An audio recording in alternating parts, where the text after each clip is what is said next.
Good morning, and thank you very much for joining us. I am Yori Folare. In about 24 hours, even less, Nigerians will troop out to elect their president. And the president put out a 20-minute broadcast yesterday assuring Nigerians that everything had been done to make sure that we are going to have an election that will be free, fair, credible, and that was a promise. I wish therefore to start by assuring all Nigerians that this government will do its very best to ensure that the 2019 elections take place in a secure and peaceful atmosphere. I want to assure all Nigerians, the diplomatic community, and all foreign election observers of their safety and full protection. Any comments or threats of intimidation from any source does not represent the position of the federal government of Nigeria. Okay, so that was the president yesterday, and to talk about preparations to the elections and looking at it today, my panel is made up of Wale Ogunade. He's a lawyer and president of Voters Awareness Initiative. It's an NGO that we've mixed with over the years. Thank you very much for coming on, Wale. Thank you for inviting me. And Chief Dr. Fasi Yusuf is a communications consultant, he's a lawyer, and he's also a keen observer of the polity. Thank you very much for coming on as well, Fasi. My pleasure, Yori. Indeed. Let me start with you because, Wale, you necessarily have to keep an eye on things and, form impressions. The president's speech, that dovetails with observations, that you also are aware of from seeing things, the police and all the security agents. Would you say, indeed, we're ready to go?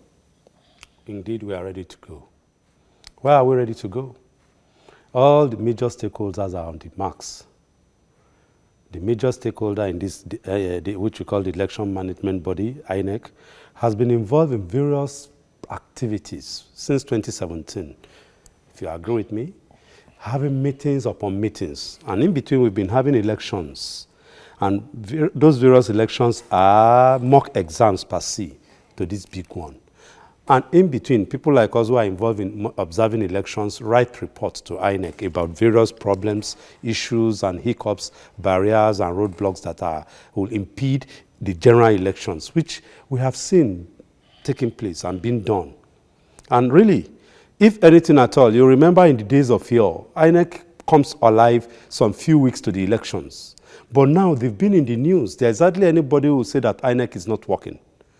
The last Inspector General of Police have been engaging, and they've been engaging the INEC and all major stakeholders, civil society, touts, politicians, and so on, in keeping the peace. Again, you agree with me that there have been a lot of campaign, both on the social media, in the traditional media, on the street. Caricature, people like us doing street shows about vote, don't fight. Indeed. So Indeed. there have been so many things. So anyone who will say that Nigerians are not ready for the elections, I don't know what else such a person wants. Indeed. And with Fasi, there's so much, well, I don't know, it must be important to those who are saying it, but colloquially speaking, a lot of trash talk about the elections, but then that's to be expected, right? Especially the organizers of the election. There was a time when people were crying out, maybe they were trying to give the impression that they were concerned about the objectivity, neutrality, but one sort of expects that, and one has to keep one's eye on the sparrows, see what has been done. The president has just finished saying in that, repeat that we just aired, that look, any contrary sentiment towards observers or all of these monitorers do not come, and all those things, none of them can be said to have come from this administration. So it looks like we're good, apart from the naysayers that are. Well, honestly, I believe that we are prepared, we are ready to go. It is natural that once you have a general elections, there'll be a lot of skepticisms. There'll be a lot of those sit on the fence. There'll be a lot of naysayers, like you said, and there'll be a lot of optimism and pessimism. But by and large, all indices of measuring preparedness, readiness, point to the fact that we are ready to go. Politicians being who they are, will always want to puncture any arrangement depending on the side you belong to. Some not see anything good in what has been done so far. Some see a lot of good in what has been done, and some are just sitting on the fence, neither here nor there, but just trying to see, what will happen. But as you said, less than 24 hours, Nigerians will troop out, not only to elect a president, but to elect members of the National Assembly, and 2 weeks after, we have the state elections. So, what I was pointing out that this INEC, it's been up and doing. Yes, and yes. when you compare this with things we've had in the past, well, INECs in the past. You see, democracy evolves. So, unless you are not students of history, so you expect the present management of INEC to have learned from the lessons the previous elections posed to them, and that they will be able to make corrections and to be able to enhance their performance. So we are nobody's expecting anything less. But just that people will criticize. Indeed. You don't expect. And arguably, Atahiru Jega left a very high bar. Yes, he left a high bar yes, to follow. But I was around last elections, and I was part of the team, commenting on the various developments. But to be expected, and of course there have been a lot of mock rehearsals and all the rest. There have been a lot of elections. They will not be national. Some few months back we had elections in Ekiti State.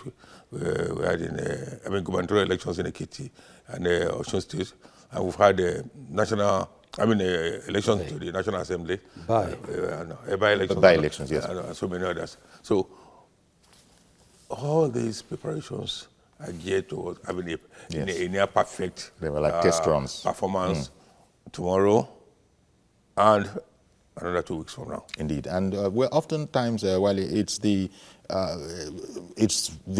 everything. No matter how good the machine is, one then has to worry about the operator, and because if people really devote all of their time, attention, resources to sabotaging an excellent working machine, it does make life much more difficult. So that probably is the backdrop against which people are counseling. It's an election. It's not a war. It's not a do or die affair.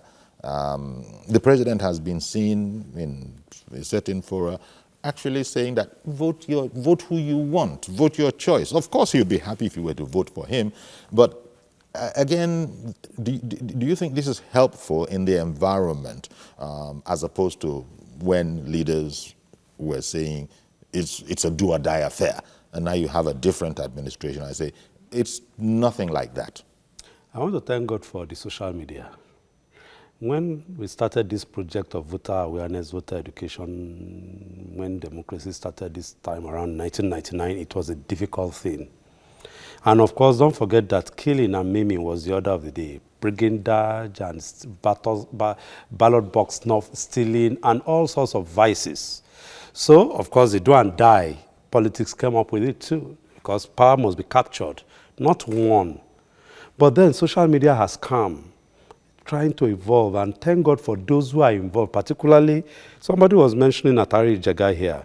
That man, God used him to raise the bar in the electoral process in Nigeria.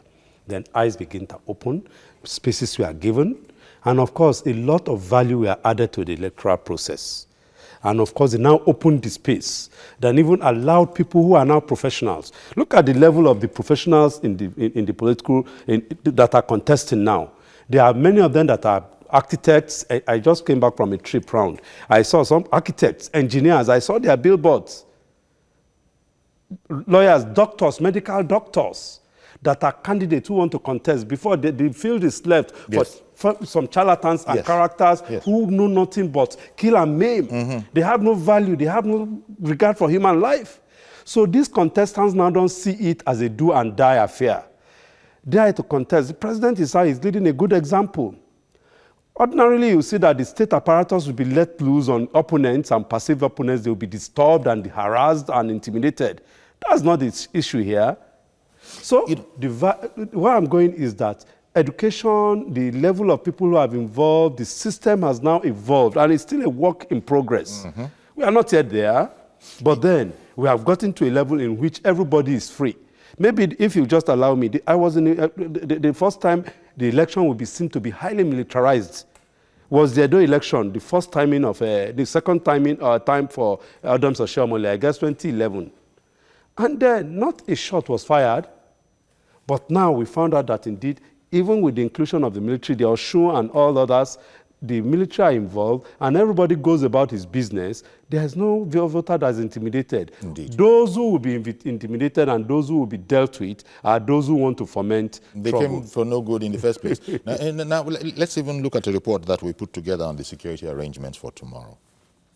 As Nigeria inches towards the start of the elections, security agencies are firming up deployment of their operatives.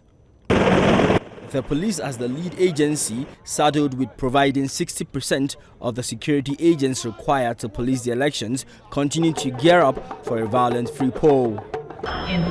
In addition to the deployment of its operatives across the country, the police air wing has set up aerial patrols across the country. 4 helicopters have already been deployed to several parts of the country a week before now, and these 2 are on standby to be deployed in the north-central part of the country.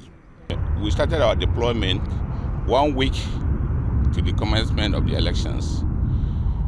We already deployed helicopters in the south-south, southwest, southeast, northwest, northeast, and north-central. These ones you see standing here, they are the ones that are going to be used for the north-central. Each helicopter has a crew of 5 and is meant to transmit surveillance information in real time to ground forces. Yeah, actually, our role generally during these elections will be to coordinate with the forces on ground, to carry out surveillance, to see where there are areas of crisis, and to work hand in hand with the ground troop, and to also participate in lifting electoral materials to areas that are not accessible by road, and officials also as well. The police authorities believe they can make a difference this time. Sifon Esien, TVC News, Abuja. Okay, then, that's a brief recap of the security arrangements for the election tomorrow. Yeah, interesting that all of that is for, presidential elections, because I'm sure a lot of us are aware that in other societies, they would go to work and maybe just take a little time off, maybe 15 minutes, cast their votes, back to work, everybody continuing. You don't see queues all over the place. I know it's an evolution. We probably will get there. Maybe we don't need to spend too much time talking about that now. But Fasi, I wanted to bring up the point that Wale brought up earlier. Arguably, we have a more qualitative field this year, and these things will continue to get better. Now, apart from the front runners, it is thought by most people generally, you never can tell. There might be surprises that the 2 main horses in this race. But the fact that there's such a quality field apart from them, that's encouraging, isn't it? It is to be expected. As I said, politics is a work in progress. I mean, democracy, to be sustainable, there are certain parameters you have to put into place. The current dispensation is just about 20 years old, and you expect that as you move along, people will be interested, and it will become glaring to them that without democracy, nothing tangible can be achieved nor sustained. And therefore, it is the interest of all that our best should participate in politics. It should not be left for ragamuffins, gutter snipes, to be part of the process. You see, a time will come when we will not have thuggery. A time will come when the society, politics will be devoid of money politics. It will be devoid of charlatans coming to play. Because then a time will come when people will be called upon, look, we want you to be there. We want you to come on board. You have all it takes. You have the pedigree, you have the antecedents. Come on board. So you remember that in 1999, the quality of participation was low because people were not too sure if the military was actually going to go. And if they were going to go, whether it was going to mean anything to them. Now that we are seeing it, this is the fifth, or yes, is it the fifth or the sixth experience? And you expect that as we move ahead, because nature about the lacuna, there must be quality improvement. And as we TQ, total quality management, must be in politics, just like in every endeavor. Otherwise, as a nation, we will not really get there. So I believe that another 8 years from now, we'll be moving towards a dry door. Indeed. Well, in terms of, as you and your colleagues are moving around and observing, do you notice that there is a lot of interest? Because oftentimes you find that sometimes you hear people say they've not even made up their mind whether they're going to vote or not, as opposed to, and so it's their right. It's a valuable right. Yet some are lethargic. Of course, there's a hardcore that will vote willy-nilly, whatever happens. But the objective, of course, is for every young person of the right age and above to go forward and discharge their civic duty. But what's your observation? Is this going to be different from what I think people refer to as voter apathy sometimes? We will not leave voter apathy until a whole lot of activities are involved, until the society, government is seen to be playing its role. People see that they have a responsibility to government and to be part of it, and they know that indeed they, by virtue of Section 23 of the 1919 Constitution, 22 rather, of 1919 Constitution, that they too belong to government. As we talk, some people see it's a them in local Lapala. It is them, not them. We. Yesterday, I came in from Akure yesterday on another one of our activities, and on the way I had to stop. That's what I normally do anyway. In a local setting, I deliberately entered into the buka. I saw the Okada guys, the local guys. They were busy eating pounded yam with a leaf for you to know. Of course, they are enjoying themselves. And I said, I hope you know that you use this index finger to vote. It was strange to them. And I had to explain to them the importance of using the index finger so that this big finger does not smear. I hope I'll have the opportunity of doing that later. It's unfortunate that you say that because not very much passes by the average Nigerian. And so if it was strange to them what you were saying, if it was something that he considered was of real benefit to him, you'll be very, very surprised that did you know in this corner of the country that you are at? I'm going there. They will say, I'm going there. But one moment, I'll come back to you because we have our Femi Akonde in Yola. Femi Akonde is in Yola live, and so good morning, Femi. Good morning. Okay, so it'll be nice to hear what's going on there, towards the preparation. What can you tell us? Yes, the long wait for the general election is almost over, and here at the INEC office in Adamawa, Yola, of course, capital of Adamawa State, it is what is being done is one step towards the conduct of the election, and that is the distribution of sensitive materials. In these boxes here, ballot papers that will be transported, that will be loaded onto those trucks and transported to local government, wards, and polling units scattered across the state where elections are scheduled to take place tomorrow. And already there's a contingent of mobile policemen on ground standing, waiting to escort these election materials to the various places where they will be deployed for the conduct of the election. And we also spoke with the resident electoral commissioner of Adamawa State earlier. That is Gaidam, that is Mr. Alhaji Gaidam, Alhaji Hashim Gaidam,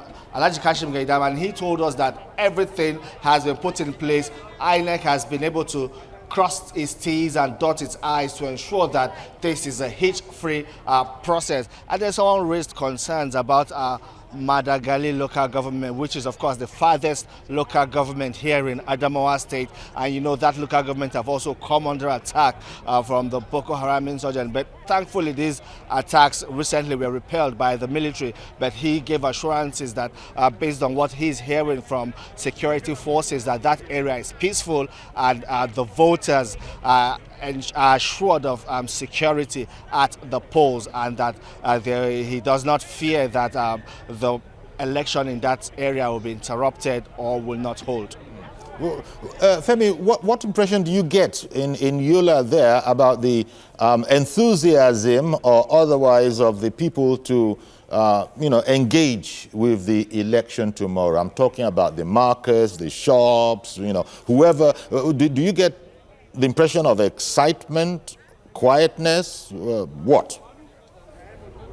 Indeed, from the people I spoke with, their enthusiasm is quite high, especially first-time voters around here. I met a couple of them and had a chat with them, and they are excited at the opportunity to go to the polls and elect leaders that of course would govern the country and their state senatorial areas and even federal constituencies, as the case may be. And even market women, people around, you see them, everyone. That is what is dominating the subject of discussion in many quarters around here in Adamawa State. And I believe that speaks to their level of enthusiasm, and they are anxious to go to the polls tomorrow. But one thing they all hope for is a peaceful atmosphere so that they will be able to cast their ballot safely. That's the home state of one of the major contenders, right? Yeah, that's very correct. That's the home state of the presidential candidate of the leading opposition party. That is the People's Democratic Party. This his home state. Just yesterday, he also held his last campaign rally in this state, and he has been on ground since then. And tomorrow, he will also be going to cast his ballot in the election. What about observers in this whole furore over observers? The president said that all observers are welcome and any hostility towards them has nothing to do with this administration. Can you tell us, are there observers that you have noticed in that place? Yes, there are observers. Earlier I also spoke with the European Union observer who told me about their work here in Nigeria, and of course in the team deployed to Adamawa State, that they are just here to monitor the situation. Their opinion would not be given on how the election is being carried out. All they will do is to observe and then write a report. At the end of the election, they will come out with that report. But they are expected to be neutral in all of these. And you know, the acting Inspector General of Police also gave strong assurances to election observers that their security will be guaranteed and their movement from one point to the other, they would not be impeded. They will have access to the voting area to observe, and they will also have police men escort them from one point to the other. So from the feelers we're getting from observers, they are satisfied with the security arrangement on ground. Okay, then, Femi, thank you very much, and we no doubt we'll be hearing from you over the next 24 hours. Certainly. All right, then. Bye for now. The observer issue. People were... where did I stop? Who was I to speak? I was talking about the local people, yes, and about passion, and interest. Yes, and how passionate, how enthusiastic. So those people were now asking me why. They thought I was a politician. I said, no, I'm not, but I'm involved in the process and so on and so forth. They were happy. And I've taken one or two of the political parties on that. Two have not. And of course, as I talk to you, there's none of the political parties that have a voter education department. and they undo themselves. But I know we'll get there. This is one of my struggles, that indeed, when you educate people, they'll be more knowledgeable. And of course, the stress will be less. But that's by the way. And of course, now let's go back to your major question. There are various types of people for various types of reasons. Indeed. Some people don't watch television, as popular as television is. Some people even don't read newspapers. Some people don't even listen to radio. And there are some people who are even blank, totally. Some, they just prefer go to the church and pray all the time. There are some who don't even step into the church. They prefer to go to a social outing, clubbing. So you're going to land with there are some that don't even vote. There are people who don't vote. It does not matter what. It doesn't matter them. what's going on. They don't vote. They say, wait, now that one I go chop, wait, I won't take that one, do. Then repay me. Yeah. Some, they will stress me that I should give them money. Well, there's also disillusionment, I would imagine. I'm still going disillusion, especially as I speak with youths. Yes. And I'm a bit disappointed that the youths are saying, I have everything, I have all the qualifications to vote, I have the PVs, I have all of that, but I'm not sure I'm going to vote. But I had to get all of that just in case I was going to need it for something else. I can assure you. That was a bit disheartening. Tomorrow, I can assure you that you see the majority of these youths on the football field playing football. I can assure you. Okay, I think, Fassi, did you want to add to that? Because that attitude, especially with our youth, and hopefully I didn't get to the real lodestone of maybe more progressive views, but some of those that I spoke with. Yes, because they have not been critically engaged, and there's a disconnect between the politicians and the led. And the electorate. And so they don't feel that they own it. They feel that they're strangers. Their disposition is that our votes don't really count, and that even if our vote is going to count, are we sure that when we elect them, they will do what they've told us they will do? So it's an evolution of the whole democratic process. Yes. It's as I said, as time goes on, and by the time changes, changes, positive ones are noticed within the polity, things will change. As we go into the election, one of the things, and I don't know how it strikes you, usually people have a very good notion of what the themes are going into the election. Do we have that sense here that there are overriding themes? Never mind your study and what you have decided is more important, but from the offerings we've got, security, economy. They have, in those days, I remember the Unity Party of Nigeria. There was a research and documentation department. You remember MCK Ajuluchuku and Ebnotopsy. They headed the two departments. But these days, politicians they just want to be heard. The manifestos have not been given any prominence, to the extent that even when they go on national campaign, I think they must change their strategy.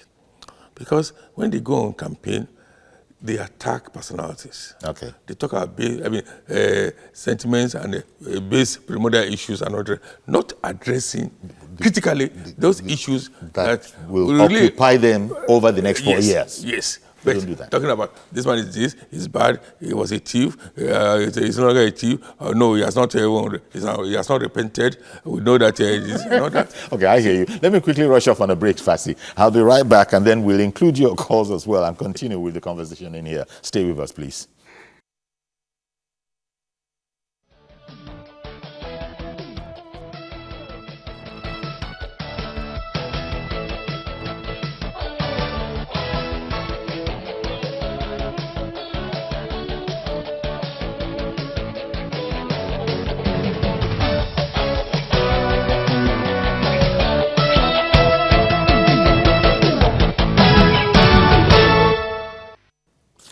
Okay, welcome back, and we're looking at preparations. Everything seems to be in order.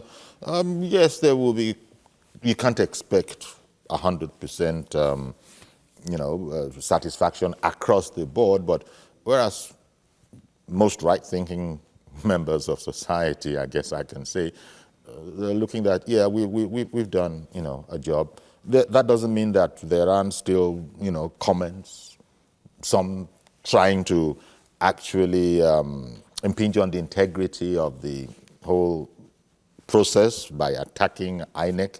So, but I think most Nigerians can sort of put that in context and know, what to run with, what reality is. The other interesting thing, IPOB, Independent People of Biafra, yes. are saying that elections will not hold in their area as far as they are concerned.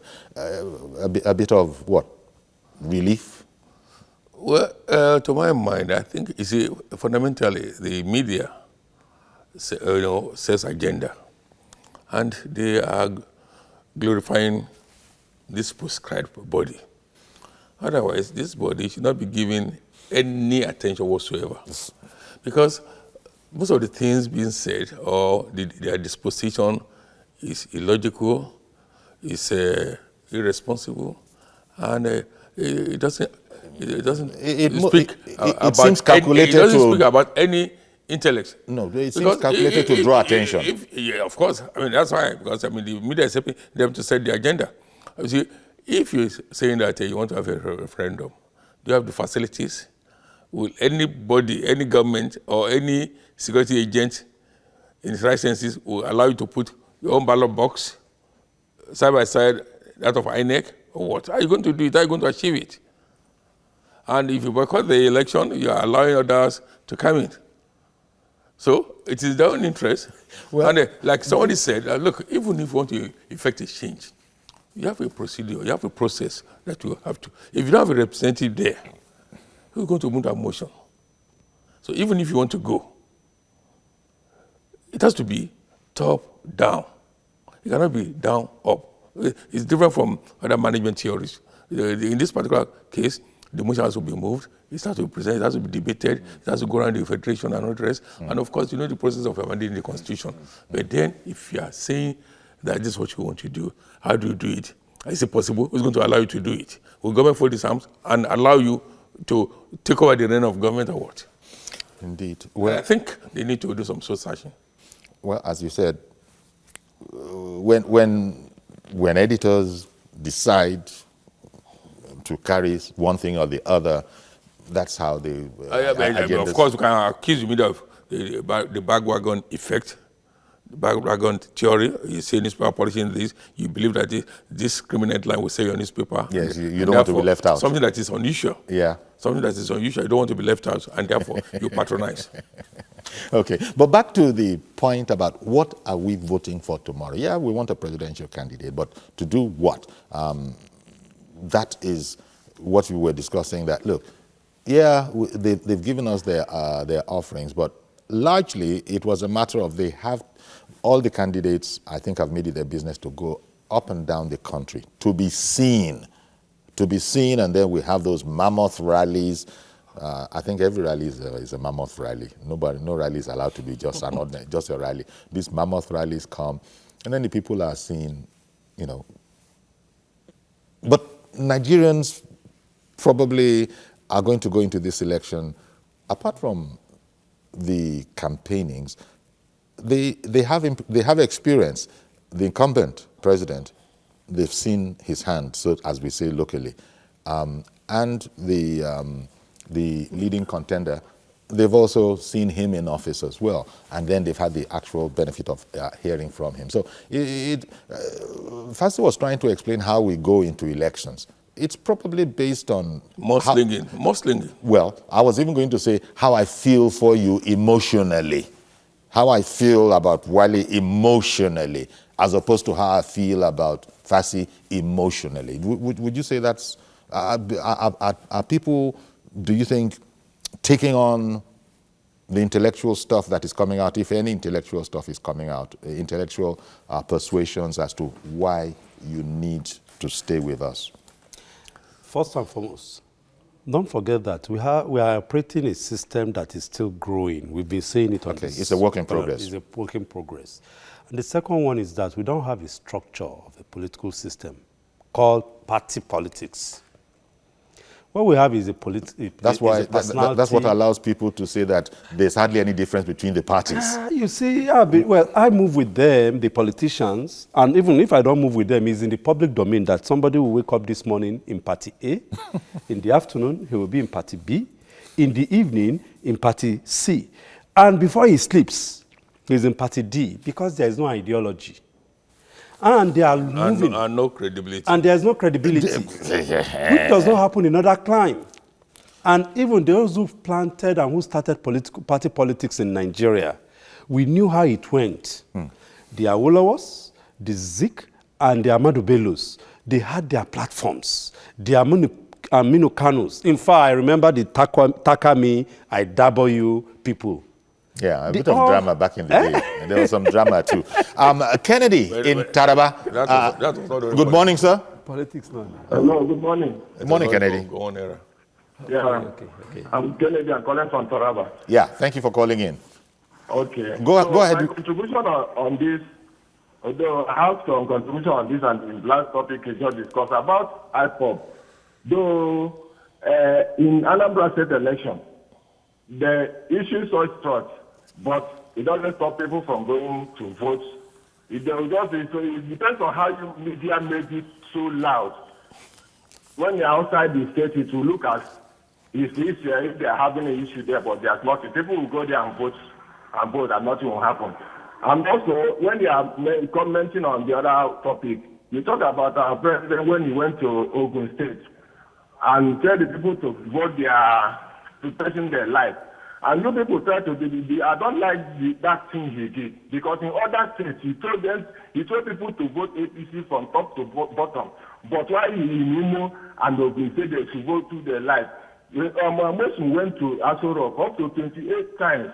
He keep accommodating him up to the extent of endorsing his candidate. You people have it in your archive where the picture of Amosun candidate, Amosun and the president raising four fingers. If you're now going to the extent of to tell Amosun that it's either with APC or against APC, he went there and endorsed his candidate, and that's what gives them. All right. Okay. Okay, Kennedy. So we register that you didn't quite like that. We register that. So be it. But interesting. The president was saying that, look, in fact, I can remember the quote, I don't have a problem with that. Vote whoever you like. There was much consternation with certain people. And as you could see, there was much appreciation with others. So let the people, the president was, he was probably playing the role there of diffusing a situation. Role. We are playing party politics. He's there as a candidate of a party, not as a president of Nigeria. Yes. He was standing as a presidential candidate of a political party. So that stand and that act to me was not good. You got there as a candidate of a political party. Okay. And the place was filled up with some other party faithfuls and loyalists. You've been going around telling people to vote top to bottom, bottom to top. Yes. It should have been something straightforward. Okay. So let's register also that Wale Ogunade is not quite down with that. I'm not happy with that. Okay. Dayo in Niger State. Good morning, sir. No, I think that line of analysis should not be encouraged. Hello? Hello, sir. Can you just wait a bit? Let me just wait. I'll come back to you. Please go ahead. I'll come straight to you. Please go ahead now. You're on air. Good morning, Mr. Yori and the guest in the studio. Thank you very much. Good morning, sir. Okay, sir. So far, we have seen political rascality in all that is going on. But we're talking about your impressions on all the preparations for a successful conclusion. Hello, Dayo. Yeah, I'm with you. Okay, you want to talk? We've seen political rascality. No. All these things. Sir, I thought you wanted to talk on what you think of all the preparations for the successful conclusion of tomorrow's elections. Hold on, it's part of it.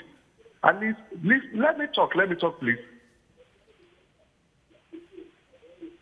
Yes, it's part of it.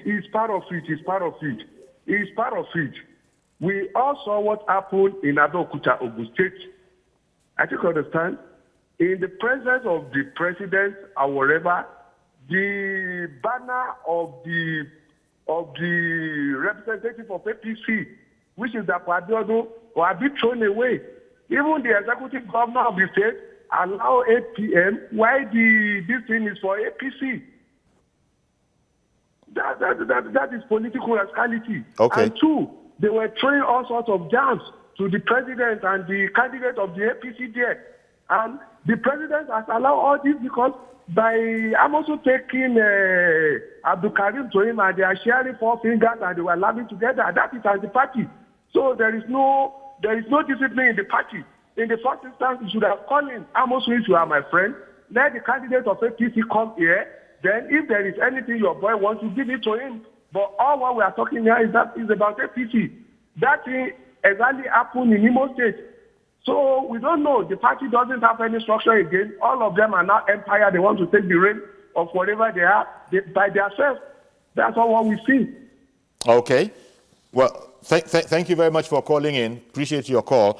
But if you go back to the president's 20-minute broadcast yesterday, he was talking about being committed, along with everybody in his administration, to elections that are going to be free, they're going to be fair, and they're going to be credible. And so that's that. But Fassi, I want to come back to you. Yes, as a lawyer, as a political communication consultant, I think this is not the appropriate time to be talking about what happened in Imo, in Abeokuta, in Ewiri, Abeokuta, and other places. We're talking about the journey towards tomorrow. We are looking at the preparations.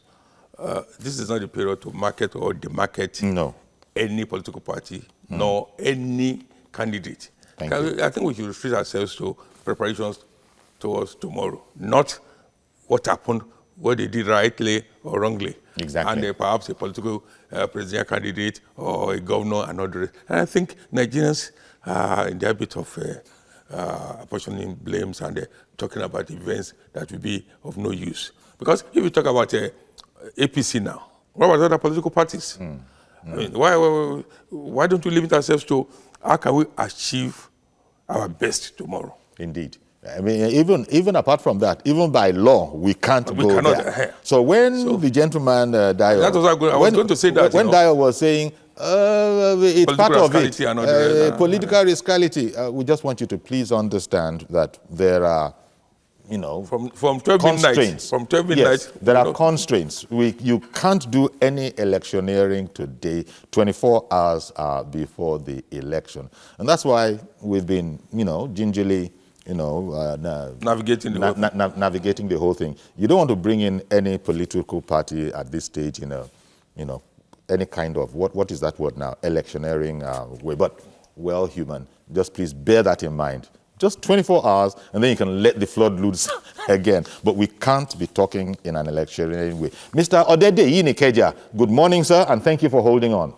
Good morning, Uncle Yori. Good morning. Good morning to the analysts in the house. God bless you. Thank you.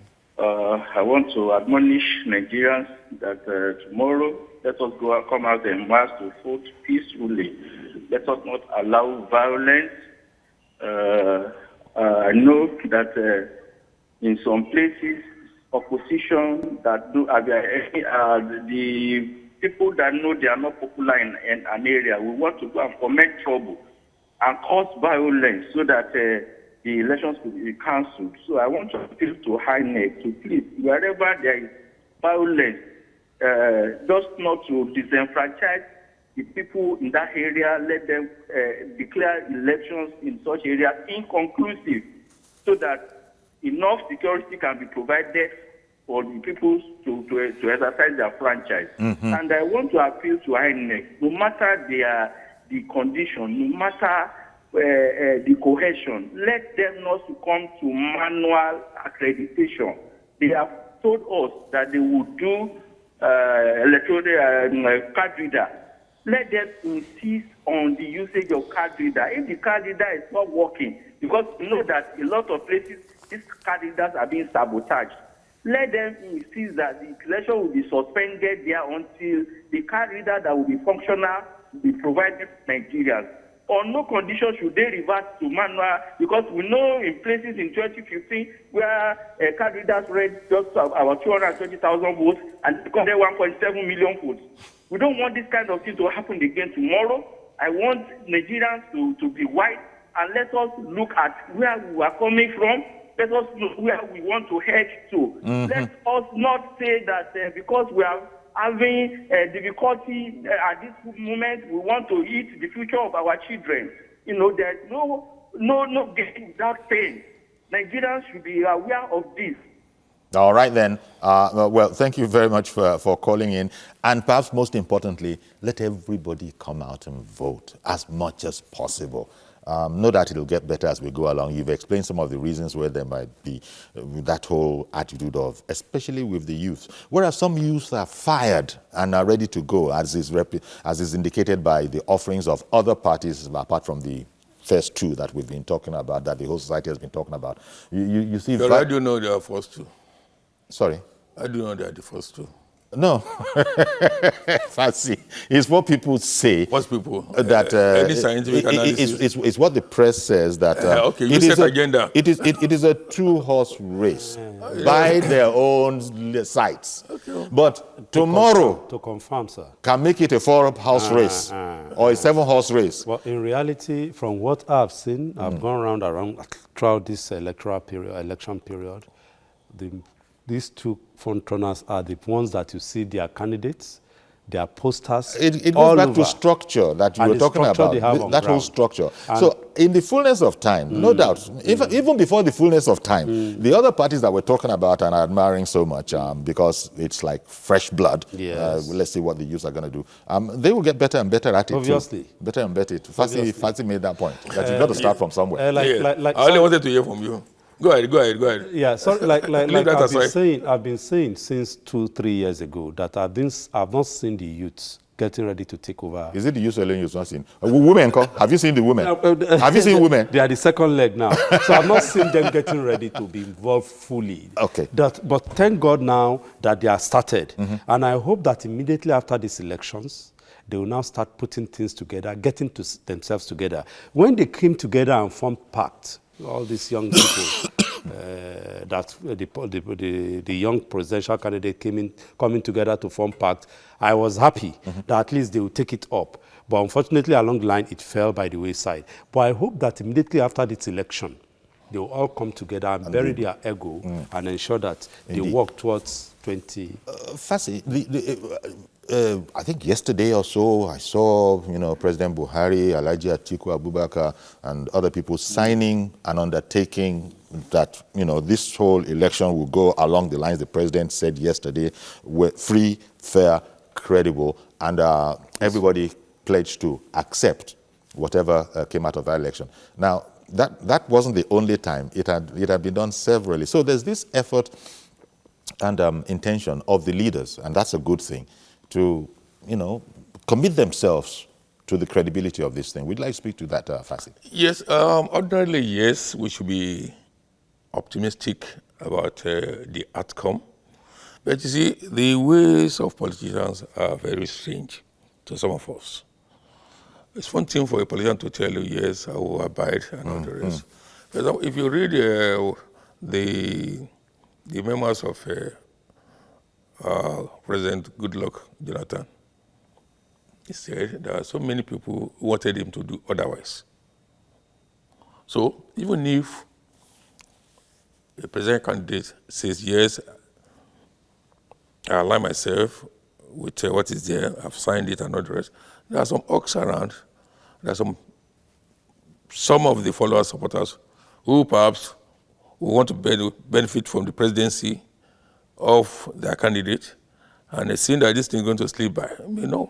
I was in the studio when the declaration was made, and when Goodluck Jonathan called President Buhari, President-elect Buhari at the time, to say, look, congratulations and all that. But there was somebody who who snatched the microphone from Ataru Jega, and who said no, it was not accepted to them and all that. So it illustrates the point this sort of elements should be the one to be educated on the need to abide by the outcome, and that you do not take the loss into your own hands. If you feel otherwise, the tribunal is there for you to go, and you don't set this country ablaze and that politicians must be appealed to that, look, it is not a do or die thing, and that if you are not successful this time around, put on your this thing. I mean, Buhari contested, he won the fourth time. From the fourth time. And when he did not want to contest, he virtually was begged to come to contest, and he won. So your time may be there, Indeed. but don't destroy that system. Don't destroy the political atmosphere. Don't pollute the atmosphere. Otherwise, there will be no country for you to govern, even if you are there. Indeed, and that's why it's so very important and valuable that those political leaders agreed to come forward and agree publicly that all of us are committed to a good election time. Please. Yeah. The second leg to add to his sentiment is that before the elections, we've seen and heard that guns, ammunition, uniform, and so on have been brought in. They have been kept somewhere. And I pray and I plead that all these things should just be kept where they are. They should not be brought out. Only God knows what happened. This reminds me, I was watching television yesterday. Security people intercepted a vehicle with uniform and with uniforms, and then even voter cards. Cards. But the voter cards were clearly labeled specimens, completely useless for any nefarious purpose. But only God knows what is going on. A whole lot of things happen in the rural area. We're in Lagos. We observe elections in the rural area where there is no visibility, where people are, where no accountability, where there is no accountability, where the press is not available, and a whole lot of things happen. I hope this time around, we've written to INEC, we've told INEC about all these things. I hope they will put it. If you agree with me, you'll see that elections. Sorry, the dying moments of the program, I'm hearing that our man Ayo Zubakun is on the ground in Katsina. Good morning, Ayo. Yes, good morning, Yori. Yeah. Okay then. Good to see you again. Okay, quickly tell us what the preparations there. Everything, top notch. Yori, this is just the beginning of the process here in Katsina State, and the Central Bank. I'm reporting live from the Central Bank of Nigeria, Katsina State, where you have sensitive materials being distributed. INEC is taking over the sensitive materials here. If you can look at behind me, you will see the process of distribution of the sensitive materials right here. And they also have a kind of innovation, and all the vehicles that INEC will be taking to 34 local government areas, they make sure that those vehicles, they are tracked, and the INEC will be able to monitor it at any given time across the 34 local governments. If a vehicle that is meant to go to Daura is not heading for Daura and is going to another place, the resident electoral commissioner, I have him right here with me. I have Mr. What's your name again, sir? Jibril Ibrahim Zara, that's my name. All right. How ready are we for tomorrow exercise? You can see we are very ready. We have taken all the sensitive materials. They are here. They are being distributed to the local governments, and we hope by this afternoon everyone will reach the local government. They will then distribute to the wards. And our ad hoc staff are there, 27,000 of them, who will now conduct the elections, the polling units. All the polling units in Katsina State. A lot of people will be saying Katsina is quite big. The number of turn-up for the PVC, you guys recorded 98%, and 3.1 million from estimation, and the high turnout, you just have 65% of the card readers. I'll be 65% of the PVC just here with you. Not 65%. I mean 65,000. That's right. Well, this is the work of the people who are interested in coming out to take them, and they listen to the advocacy of INEC, advocacy of traditional rulers, advocacy of religious leaders, civil society organizations, and they are interested in partaking in the elections. So that will attribute their success or the success recorded to that. A little bit of voter education now. A lot of people are saying that it's only your index finger. Some people are saying that it's only your index finger that will be allowed for you to vote tomorrow. But a lot of people have said that you can use whichever of your thumbprints to vote. Anyone. You can catch the 10 and any one of them. The card reader yes, actually that's identified right, the that's 10. right. Yeah. Okay, Ayo. Identify Ayo, anyone it identifies. Ayo, we got to go. First, it's to verify that. Ayo, can you hear me? We got to go now. That you are the holder. All right, Yeri. I know you are pressed for time. Yeah, but could you quickly clear up? Could you quickly clear up that little bit about 98% or 3.1 million? You threw in some figures there. What was that all about? What I'm saying here, Yori, is that Katsina State actually recorded 98% in terms of PVC collection. 98%. That means over 3 million people, precisely 3.1 million people actually collected PVC in Katsina State. Okay. The PVC we still have with INEC right now, they're just 65,000. 65,000. Okay. That's representing 98%. You can see the level of awareness in Katsina State. Thank you very much, Ayo. No, thank you very much, Ayo. Okay. Yes, I think the federal government agency responsible for creating awareness, enlightenment, that is National Orientation Agency, has been a lame duck. It has not performed. They are in a state of slumber. Okay, we got to leave it there. We really can't develop on it, but thank you very much. With that final thought, Dr. Fasi Yusuf, and thank you also, Wale Ogunade. To God be the glory. President Voters Awareness Initiative. So that's our program. Go out and vote tomorrow. We'll see you on Monday, and we'll pick up the conversation from here. Have a wonderful weekend.